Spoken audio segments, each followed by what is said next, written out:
शादी के लिए सही निवेश प्लानिंग और अपने लक्ष्यों के प्रति जागरूकता बेहद जरूरी है। अपनी आर्थिक जिंदगी की बागडोर अपने हाथों में लेना आज की तारीख में सबसे बड़ी जरूरत है। लेकिन क्या इसका मतलब यह है कि मनचाही जिंदगी के लिए निवेश के साथ कर्ज की रणनीति भी बनाई जाए? योरमिनी आज शादी के लिए लिए जा रहे कर्ज पर विस्तार से बात करेगा और आपको बताएगा जीवन के इस खूबसूरत नए पन्ने के लिए सही आर्थिक प्लानिंग आपको कैसे करनी चाहिए। नमस्कार, मैं हूं आपके साथ कविता थपलियाल। शो की हाइलाइट्स देखते हैं। सबसे पहले 22 से 35 साल के लोग लोन लेकर शादी करने में रखते हैं विश्वास। इंडिया लेंस की रिपोर्ट में वेडिंग लोन एप्लीकेशन में मिलेनियल्स सबसे आगे। योरमिनी के जरिए जानिए रिपोर्ट की बारीकियां। CRR एग्जेम्पशन की प्रक्रिया 14 फरवरी से शुरू, कैसे होगा आपको फायदा बताएगा आज आपको योरमिनी। और अगर आप भी हमसे कोई सवाल पूछना चाहते हैं, अपने निवेश और कर्ज को लेकर तालमेल बिठाना चाहते हैं, तो अपने सवाल फेसबुक के कमेंट बॉक्स में डालिए, हम देंगे आपके सभी सवालों के जवाब।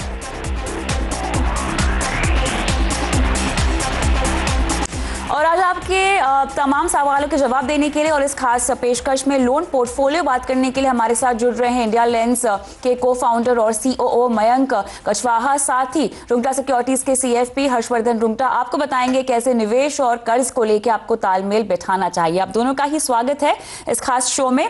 मयंक, सबसे पहले मैं आपके पास आना चाहूंगी कि इंडिया लेंस की खास रिपोर्ट है और इस रिपोर्ट के मुताबिक जिस तरह से वेडिंग लोन एप्लीकेशन में 84% मिलेनियल्स का हिस्सा है। शादी करने के लिए मिलेनियल सबसे ज्यादा लोन देते हैं। इस बात के काफी पहलू निकलते हैं, लेकिन दो पहलू जिन पर योरमिनी आज फोकस करेगा मयंक, वो ये है कि आर्थिक आजादी तो आपको मिल गई है, लेकिन साथ ही आप अपने इतने बड़े पड़ाव के लिए लोन लेते हैं। रिपोर्ट की हाईलाइट सबसे पहले मयंक।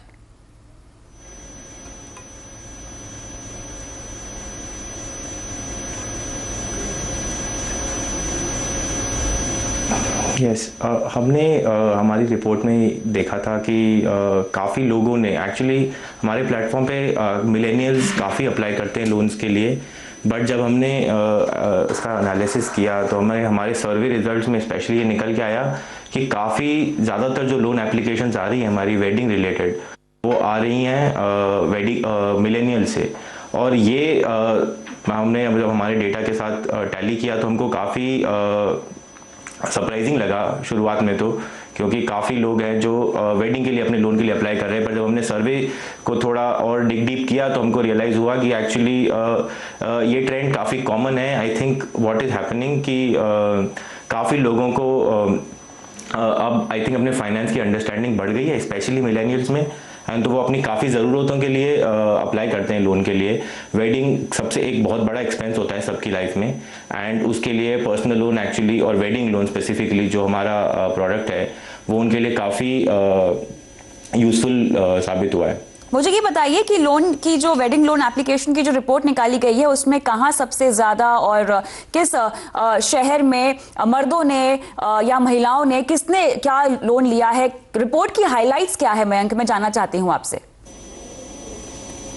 तो रिपोर्ट में एक्चुअली काफ़ी इंटरेस्टिंग फिगर्स आए। हमने जब नोटिस किया एक्चुअली सरप्राइजिंगली एप्लीकेशंस टियर 1 और टियर 2 सिटीज़ दोनों से आ रही हैं, काफ़ी तादाद में आ रही है हमारे पास एप्लीकेशन टियर 1 टियर 2 सिटीज़ में।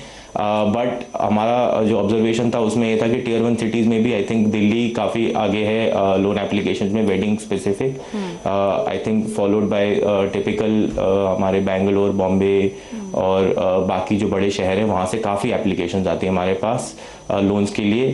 जब हमने स्प्लिट देखा मेन और women applying for these loans, हमने ये रियलाइज़ किया कि एक्चुअली काफ़ी women are also applying in wedding type के लोन्स के लिए। काफ़ी इक्वल डिस्ट्रीब्यूशन था, ऑलमोस्ट इक्वल डिस्ट्रीब्यूशन था एप्लीकेशंस का, बोथ मेन और विमेन का। ऑलराइट, चलिए हर्ष, आपके पास मैं आना चाहूंगी क्योंकि आप एक फाइनेंशियल प्लानर है और काफी समय से योरमिनी से जुड़े हुए हैं। अक्सर हम कहते हैं कि शादी जैसा इवेंट आपकी जिंदगी में काफी खास होता है, काफी अहमियत रखता है। इसके लिए आप जितना पैसा उड़ाना चाहें या जितना पैसा आप खर्च करना चाहें आप कर सकते हैं, लेकिन आपको प्लानिंग उसके लिए कर लेनी चाहिए। इंडिया लेंस की रिपोर्ट आई है, उसमें ये बात समझ में आती है कि लोग अपने दम पे अपनी शादी करना चाहते हैं, ना कि माँ बाप के पैसों पर निर्भर रहना चाहते हैं। ये तो अच्छी बात है, लेकिन दूसरा पहलू ये है कि 22 22 से 35 साल के उम्र की जो लोन लेने की क्षमता है उसमें इजाफा है। 84% लोग हैं इस उम्र के जो कि शादी के लिए लोन लेते हैं। As a financial planner, portfolio के नजरिए से इस तरह का लोन लेना कितना सही है? ये कविता आपने सही कहा है कि शादी एक ऐसा पड़ाव है जो आपकी लाइफ में आ रहा है, बहुत इंपॉर्टेंट है। सो आप उसे सेलिब्रेट भी करेंगे, इसमें कोई डाउट नहीं है कि आप सेलिब्रेट नहीं करेंगे। सिर्फ ये होता है कि हम बात करते हैं कि आप पहले से, जैसे माँ बाप को हम कहते हैं कि ये अगर आपके खर्चे हैं और होने ही वाले हैं तो क्यों ना हम उसके लिए सेव करें, एक रेगुलरली सेव करें, ताकि इस उम्र में जब आए तो खर्चा आप अपनी सेविंग से कर सकें। अगर हम 22 से 35 साल के लोगों की बात कर रहे हैं और उन्हें अगर अपनी शादी पे खर्च करना है तो नेचुरली उन्होंने इतना टाइम उनके पास मिला नहीं है कि वो शादी के खर्चों के लिए अपनी सेविंग्स कर सकें। सो नेचुरल सी बात है कि अगर वो खुद से खर्च करना चाहते हैं तो वो लोन ही लेंगे। अब ये सवाल उठता है कि अगर आप अपने आप से खर्च करना चाह रहे हैं और लोन लेके कर रहे हैं, अपने माँ बाप पे निर्भर नहीं है, तो एक तरह से अच्छा है कि आप खुद के बलबूते पे पूरा खर्चा कर रहे हैं। ठीक है। अब सिर्फ इतना ध्यान रखना है कि अगर आप लोन लेके कर रहे हैं और इसकी पेमेंट आपको आपके रेस्ट में आगे 5 साल 10 साल जितना भी टेन्योर है उस समय आपको रीपेमेंट करना है, तो वो टाइम पे आप दूसरे गोल्स के लिए सेव नहीं कर पाएंगे क्योंकि ये इसकी ईएमआई चल रही होगी आपकी।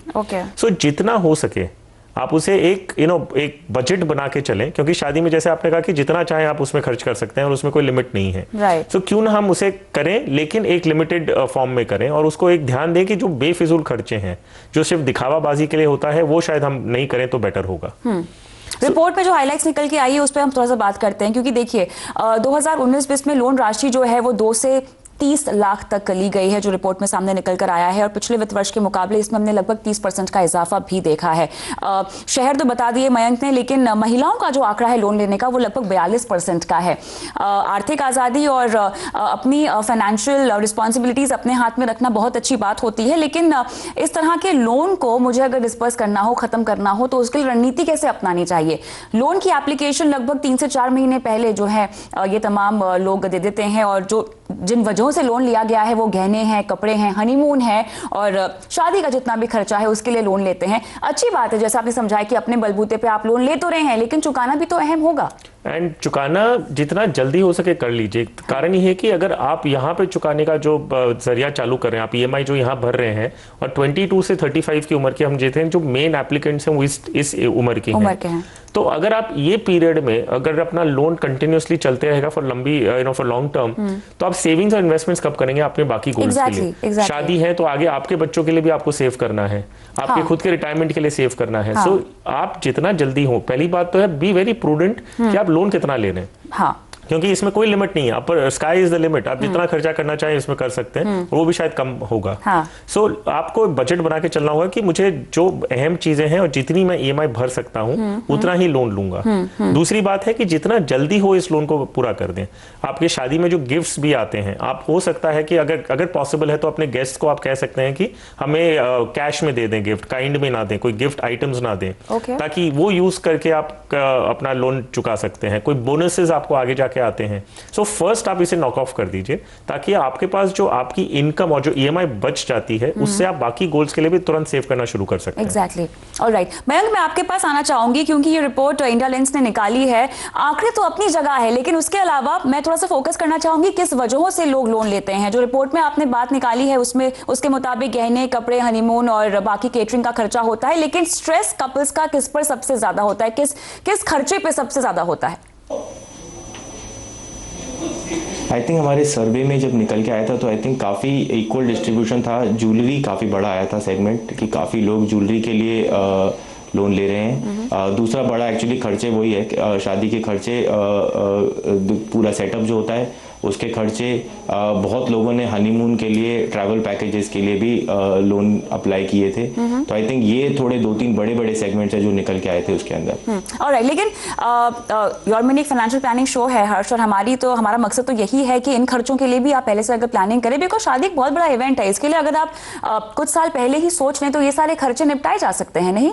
वेल अगर खुद से आप पेमेंट कर रहे हैं और 22 साल के हैं या 35 साल तक, अगर जो 30 और 35 साल के बीच में है वो फिर भी अपना अरेंजमेंट कर सकते हैं। अगर 22 और 23 या 25 साल के हैं, ये पूरा खर्चा अपनी इनकम में से या जो स्टार्टिंग सैलरीज होंगी उनमें से आप इकट्ठा करना थोड़ा मुश्किल है। सो इसमें तभी हम कहते हैं माँ बाप से कि आप सेव करें, क्योंकि आपके बच्चे जब शादी लायक होंगे, मान लीजिए 25 की उम्र में है या 30 की उम्र में है, उस समय तक उनके खुद के पास इतना कॉर्पस इकट्ठा नहीं हो पाता है जिससे वो खुद का बर्डन खुद की शादी का बर्डन खुद ले सके। इसीलिए लेकिन ये ट्रेंड जो है वो एनकरेजिंग है। एग्जैक्टली हाँ, मैं उसी पर आना चाहती थी, बिकॉज हमारा मकसद यही है कि हम आपको एनकरेज करें आपकी फाइनेंशियल फ्रीडम की ओर, आपके फाइनेंशियल इंडिपेंडेंस की ओर। और भले ही आप लोन लेके शादी कर रहे हो, लेकिन ये आपको ध्यान में रखना होगा कि इसको चुकाना भी आप ही को है। और अगर आप खुद से लोन लेके शादी कर रहे हैं तो नेचुरली आपकी एक्सपेक्टेशन भी अपनी जो बिग फैट वेडिंग की होती है वो अपने आप ही कम हो जाती है। रियलिटी चेक हो जाएगा उसमें भी। एग्जैक्टली, क्योंकि कई खर्चे हम देखते हैं कि कई बार हम सोसाइटी में अपना लेवल या लाइफस्टाइल के हिसाब से हमें खर्चा करना पड़ता है।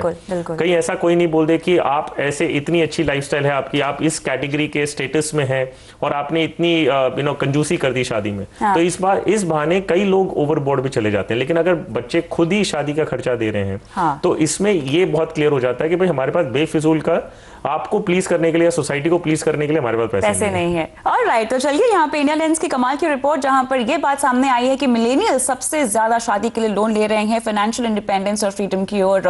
ये उनका सबसे बड़ा कदम। बहुत बहुत शुक्रिया मयंक, आज योर मनी में शामिल होकर इस रिपोर्ट की बारीकियां हमारे साथ शेयर करने के लिए। लेकिन योर मनी में हम रुकेंगे छोटे से ब्रेक के लिए, क्योंकि ब्रेक के बाद आपको बताना है कि कैसे आरबीआई ने सीआरआर की माफी के बाद अब आपकी home loan, car loan, SME loan को लेकर जो ब्याज दर है आगे चलकर इसमें कमी आने की संभावना बढ़ गई है। कैसे होगा ये, कैसे आपकी जेब पर इसका असर होगा, समझाएंगे इस छोटे से ब्रेक के बाद।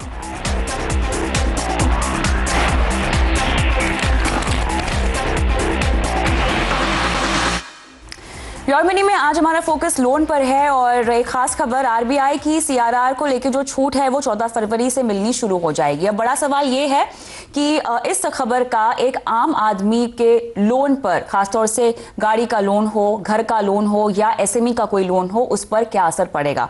ये समझने के लिए हर्ष हमें ये जानना होगा कि सीआरआर कैश रिजर्व रेशियो क्या होता है। सुवेल कविता, बैंक्स के पास जो डिपॉजिट्स होते हैं उनका एक हिस्सा 4% उन्हें आरबीआई के पास रखना होता है एज कैश रिजर्व रेशियो।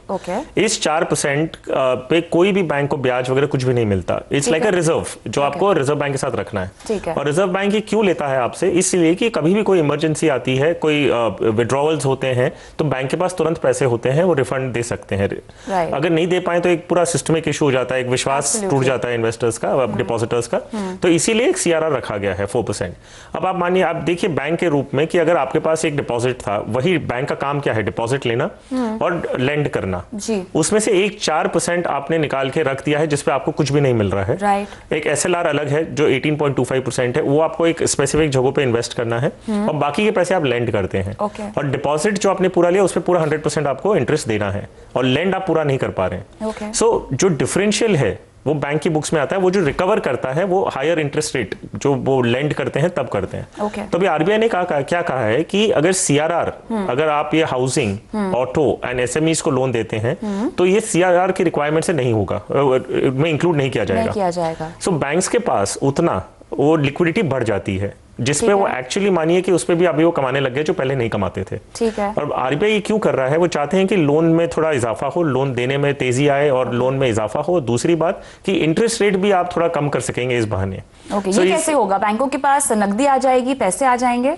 जी नहीं, पैसे आएंगे नहीं जी, लेकिन जो डिपॉजिट सीआरआर के रेशियो में जो काउंट होता था वो उसमें ये जो लोन्स दे रहे हैं वो इंक्रीमेंटल लोन्स जो आप अभी फरवरी से जुलाई 2020 तक देंगे वो उसकी काउंटिंग में नहीं आएगा। सो थोड़ा उनके पास सहूलियत बढ़ गई और जिसपे पहले कुछ भी नहीं कमा रहे थे अब उस पे आप वो इंटरेस्ट कमाने लग गए। तो इसका बेनिफिट जो है वो आप बोरोवर्स को भी पास ऑन कर सकते हैं। ये आरबीआई का इरादा है, मकसद ये है। तो लिक्विडिटी डेफिनेटली बैंक से हाथ में बढ़ेगी। अब इंटरेस्ट रेट कितना घटेगा, कब घटेगा, ग्रेजुअली होगा, ये हम ये आगे जाते हुए पता चल जाएगा। लेकिन कोई समय की अवधि का कर्ज 5 साल? नॉट रियली, आई थिंक ये जो पीरियड है सीआरआर का जो पीरियड है वो 5 साल तक चलेगा। ओके, तो 5 बैंक्स के साल लिए। से पहले के जो लोन चुकाने होंगे उन पर आपको ये छूट नहीं मिलेगी? नहीं, नॉट रियली। इसमें ये है कि आपने जो अभी आप जो लोन देंगे अप टिल जुलाई 2020, ओके। ये इसकी जो काउंटिंग है वो 5 साल तक होगी। ठीक है। सो जो भी इंक्रीमेंटल लोन होगा in this period, so banks के पास थोड़ी लिक्विडिटी बढ़ गई है और इस हिसाब से लोन थोड़ा आसानी से मिल सकता है और दूसरा रेट भी घट सकता है। This is the intent. Okay. अब इसका एक्चुअल ग्रेजुअल ग्राउंड लेवल तक जो कमी होगी उसे आने में टाइम लगेगा, लेकिन जिस तरह से हम देख रहे हैं कि आरबीआई लगातार बैंकों को बोल रहा है कि आपको जो है रेट कट का फायदा पहुंचाना चाहिए लोगों को, उस पर ये एक बहुत बड़ा कदम है। नए लोन पर ही ये लागू होगा? अगर मेरे पास पुराना होम लोन है, कार लोन है, तो उस पर असर नहीं होगा? This is only for the incremental loan from 14th February onwards. Alright. और ये स्पेसिफिक सेक्टर्स को ही दिया गया है, सो Exactly, पुश करना जी। चाहते हैं housing, auto and SME. Okay. और कोई दूसरा आप कर्ज ले रहे हैं तो उस पर ये लागू नहीं होगा। चलिए, तो योर मनी में हमने आपको समझा दिया कि सीआरआर पे जो छूट मिलने वाली है वो किस तरह से आप पर असर करेगी और आपकी जेब को इसका फायदा होगा। लेकिन रुकेंगे एक ब्रेक के लिए, ब्रेक के बाद शामिल करेंगे फेसबुक के दर्शकों के सवालों को। बने रहिए।